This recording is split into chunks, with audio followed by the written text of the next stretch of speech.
പ്രവാസ ലോകത്ത് നിന്നുള്ള വാർത്തകൾ. പ്രവാസികൾക്കായി ലോക കേരള കേന്ദ്രങ്ങൾ ആരംഭിക്കുമെന്ന സംസ്ഥാന ബജറ്റിൽ പ്രഖ്യാപനം. പ്രവാസികൾ അയക്കുന്ന പണത്തിന്റെ കണക്കിൽ കേരളം ഒന്നാമതെന്നും വിലയിരുത്തൽ. പ്രവാസികളുടെ നാടുമായുള്ള ബന്ധം പ്രോത്സാഹിപ്പിക്കാൻ ലോക കേരള കേന്ദ്രങ്ങൾ ആരംഭിക്കുമെന്നും ധനമന്ത്രി KN ബാലഗോപാൽ പറഞ്ഞു. ഈ പദ്ധതിക്കായി ബജറ്റിൽ 5 കോടി രൂപ വകയിരുത്തി. കേരളീയ ഭക്ഷണ വിഭവങ്ങൾ ലഭ്യമാകുന്ന ഫുഡ് കോർട്ടുകൾ, നാടൻ ഉൽപ്പന്നങ്ങളുടെയും കരകൗശല വസ്തുക്കളുടെയും വിപണനശാലകൾ, നാടൻ കലാരൂപങ്ങളുടെ അവതരണം, സമീപ ജില്ലകളിലെ വിനോദസഞ്ചാര കേന്ദ്രങ്ങളെ ബന്ധിപ്പിക്കുന്ന ടൂർ പാക്കേജുകൾ തുടങ്ങിയവ ലോക കേരള കേന്ദ്രത്തിൽ ലഭ്യമാകണം. ലോക കേരള കേന്ദ്രം സന്ദർശിക്കുന്നവർക്ക് താമസിക്കാനുള്ള സൗകര്യവും ഉണ്ടാകും. പ്രവാസി സംഘടനകൾക്ക് അവരുടെ അംഗങ്ങളെയും സുഹൃത്തുക്കളെയും ഉൾപ്പെടുത്തി നാട്ടിലേക്ക് വിനോദസഞ്ചാര പരിപാടികൾ സംഘടിപ്പിക്കാം. പ്രവാസി സംഘടനകളുടെ നാട് സന്ദർശന പരിപാടികൾക്ക് വിനോദസഞ്ചാര വകുപ്പിന്റെ പ്രത്യേക ഇൻസെന്റീവ് അനുവദിക്കും. പാർപ്പിടം സ്വന്തമായി വാങ്ങാനും തയ്യാറെങ്കിൽ വാടകയ്ക്ക് നൽകാനും പ്രായമായവർക്കുള്ള അസിസ്റ്റഡ് ലിവിംഗ് സൗകര്യം ഒരുക്കാനും ഈ പദ്ധതിയിലൂടെ കഴിയും. എവിടെയാണ് ലോക കേരള കേന്ദ്രം സ്ഥാപിക്കുകയെന്നോ എത്രയാണ് പദ്ധതിയുടെ ആകെ പ്രതീക്ഷിച്ച ചെലവെന്നോ അടക്കം വിശദാംശങ്ങൾ പ്രഖ്യാപിച്ചിട്ടില്ല. 2024 കണക്ക് പ്രകാരം പ്രവാസികൾ അയക്കുന്ന പണത്തിന്റെ കണക്കിൽ കേരളം ഒന്നാമതാണെന്നും ബജറ്റിൽ വ്യക്തമാക്കി. 21% കേരളത്തിലേക്ക് പ്രവാസികൾ സംഭാവന ചെയ്യുന്നത്. News desk MyFin TV.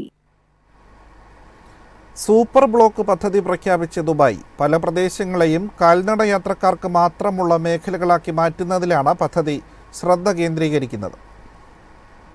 Dubai 2040 urban master പ്ലാനുമായി യോജിപ്പിച്ചാണ് പദ്ധതി നടപ്പിലാക്കുന്നത്.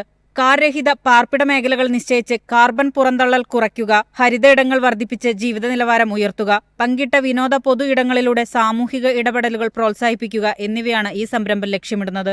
ദുബായ് കിരീടാവകാശിയും UAE ഉപപ്രധാനമന്ത്രിയുമായ ഷെയ്ഖ് ഹംദാന്റെ അധ്യക്ഷതയിൽ ചേർന്ന ദുബായ് എക്സിക്യൂട്ടീവ് കൗൺസിൽ യോഗത്തിലാണ് സൂപ്പർ ബ്ലോക്ക് പദ്ധതിക്ക് അംഗീകാരം ലഭിച്ചത്. പരിസ്ഥിതി സൗഹൃദ ഇടങ്ങൾ വ്യാപിപ്പിച്ച് ജീവിത നിലവാരം മെച്ചപ്പെടുത്തുകയാണ് ലക്ഷ്യം. സുസ്ഥിര താമസ കേന്ദ്രങ്ങൾ സ്ഥാപിക്കുന്നതിലൂടെ കാർബൺ മലിനീകരണവും കുറയും. ദുബായ് നൗ ആപ്പ്, ബിസിനസ്സുകൾക്കായി ദുബായിൽ നിക്ഷേപിക്കുക, ടൂറിസത്തിനായി ദുബായ് സന്ദർശിക്കുക തുടങ്ങിയ പ്രത്യേക പ്ലാറ്റ്ഫോമുകളിലൂടെ വാഗ്ദാനം ചെയ്യുന്ന സർക്കാർ സേവനങ്ങൾ കാര്യക്ഷമമാക്കുന്നതിനും തീരുമാനമായി. കൂടാതെ 2027 എല്ലാ സർക്കാർ സേവനങ്ങളും പൂർണ്ണമായി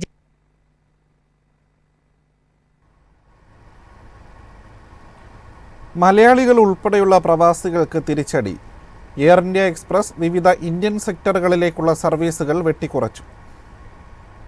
ഇന്ത്യൻ നഗരങ്ങളിലേക്കുള്ള സർവീസുകൾ വീണ്ടും വെട്ടിക്കുറച്ച് എയർ ഇന്ത്യ എക്സ്പ്രസ്. മസ്കറ്റ് അന്താരാഷ്ട്ര വിമാനത്താവളത്തിൽ നിന്ന് പുറപ്പെടുന്ന 14 വിമാനങ്ങളാണ് റദ്ദാക്കിയത്. ഫെബ്രുവരി 9 മുതലാണ് ഈ റദ്ദാക്കലുകൾ പ്രാബല്യത്തിൽ വരുന്നത്. മാർച്ച് 25 വരെ തുടരും. ഓഫ് സീസൺ ആയതുകൊണ്ടാണ് സർവീസുകൾ വെട്ടിച്ചുരുക്കിയതെന്ന് ട്രാവൽ മേഖലയിൽ പ്രവർത്തിക്കുന്നവർ പറയുന്നു. മസ്കറ്റിൽ നിന്ന് കോഴിക്കോട്ടേക്ക് ആഴ്ചയിൽ എല്ലാ ദിവസവും സർവീസ് നടത്തിയിരുന്ന എയർ ഇന്ത്യ എക്സ്പ്രസ് 9 സർവീസുകളാണ് വെട്ടിച്ചുരുക്കിയത്.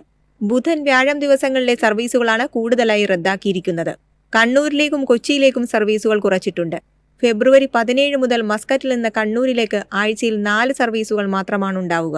കൊച്ചിയിലേക്കും ഫെബ്രുവരി 17 മുതൽ 4 സർവീസുകൾ മാത്രമാണ് എയർ ഇന്ത്യ എക്സ്പ്രസ് നടത്തുന്നത്. മസ്കറ്റിൽ നിന്ന് മംഗലാപുരം, ചെന്നൈ, തിരുച്ചിറപ്പള്ളി റൂട്ടുകളിലും സർവീസുകൾ റദ്ദാക്കിയിട്ടുണ്ട്. News desk MyFin TV. Sharjah light ഫെസ്റ്റിവലിന് തുടക്കമായി. ഈ മാസം 23 വരെ എമിറേറ്റിന്റെ 12 കേന്ദ്രങ്ങളിലായി ഫെസ്റ്റിവൽ നടക്കും. ഷാർജ റിസർച്ച് ടെക്നോളജി ഇന്നോവേഷൻ പാർക്കിൽ ഇന്നലെ രാത്രിയാണ് ലൈറ്റ് ഫെസ്റ്റിവൽ ആരംഭിച്ചത്.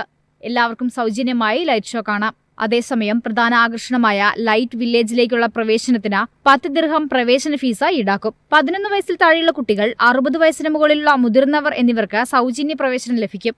കൂടുതൽ തവണ സന്ദർശിക്കാൻ ആഗ്രഹിക്കുന്നവർക്ക് 120 ദിർഹത്തിന്റെ സീസൺ പാസ് ഉണ്ട്. ടിക്കറ്റുകൾ ഓൺലൈനിലും വില്ലേജിന്റെ പ്രവേശന കവാടത്തിലും ലഭിക്കും. ഷാർജ യൂണിവേഴ്സിറ്റി ഹാളിന് പുറത്ത് സ്ഥിതി ചെയ്യുന്ന ലൈറ്റ് വില്ലേജാണ് ഫെസ്റ്റിവലിന്റെ ഏറ്റവും പ്രധാനപ്പെട്ട കേന്ദ്രം. വൈവിധ്യമാർന്ന ഭക്ഷണം ലഭിക്കുന്ന 50-ലധികം ഫുഡ് ട്രക്കുകളുമുണ്ട്. സ്പെഷ്യൽ കോഫി മുതൽ വില കൂടിയ ബർഗറുകൾ വരെ ഇവിടെ ലഭിക്കും. News desk MyFin TV.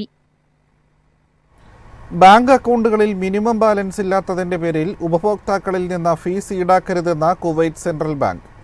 ഇത് സംബന്ധിച്ച ഉത്തരവ് കുവൈറ്റിലെ എല്ലാ ബാങ്കുകൾക്കും നൽകി. സാലറി അക്കൗണ്ട് ഒഴികെയുള്ള ബാങ്ക് അക്കൗണ്ടുകൾക്കെല്ലാം പുതിയ ഉത്തരവ് ബാധകമാണ്.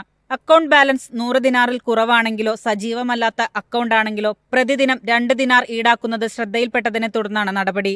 വിവിധ സമ്മാന പദ്ധതികളുടെ പേരിൽ തുറന്ന അക്കൗണ്ടുകളിൽ മിനിമം ബാലൻസ് നിശ്ചിത സംഖ്യയിൽ കുറവാണെങ്കിൽ ഫീസ് ഈടാക്കുന്നതിനും നിരോധനം ഏർപ്പെടുത്തിയിട്ടുണ്ട്. മൈനർ അക്കൗണ്ടിൽ മിനിമം ബാലൻസ് ഇല്ലാത്തതിനും ഫീസ് ഈടാക്കരുതെന്നാണ് ഉത്തരവ്. ചില ബാങ്കുകളിൽ അവരുടെ ബ്രാഞ്ചുകളിൽ ഉപഭോക്താക്കളുടെ ഡാറ്റ അപ്ഡേറ്റ് ചെയ്യുന്നതിന് ഫീസ് ഈടാക്കരുതെന്നും നിർദ്ദേശമുണ്ട്.